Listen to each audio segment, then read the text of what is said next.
श्रीमाही फाउंडेशनद्वारा आयोजित सर्वधर्मीय सामूहिक हळदीकुंकू कार्यक्रमांमध्ये महिलांना वाणांमध्ये संविधानाचे ग्रंथ देण्यात आले.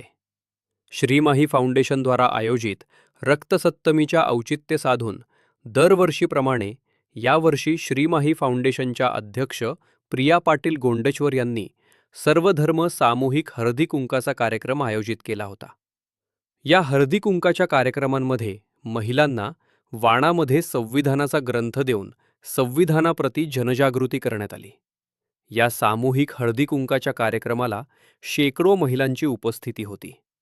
हळदीकुंकाच्या कार्यक्रमांमध्ये प्रिया पाटील गोंडचवर यांनी महिलांसाठी विविध सांस्कृतिक कार्यक्रमसुद्धा आयोजित केले होते. सांस्कृतिक कार्यक्रमांमध्ये उखाणे स्पर्धा, संगीत खुर्ची स्पर्धा आयोजित केलेली होती. स्पर्धांमध्ये विजय झालेल्या महिलांना प्रियाताई पाटील यांच्याकडून प्रथम आलेल्या महिलांना त्यांच्याकडून गिफ्ट देण्यात आले. प्रिया पाटील या सामाजिक चळवळीमध्ये काम करतात. त्यांच्या या कार्याची दखल घेऊन व या कार्यक्रमाच्या औचित्य साधून संघमित्रा महिला मंडळांनी साडी चोळीचा आहेर देऊन त्या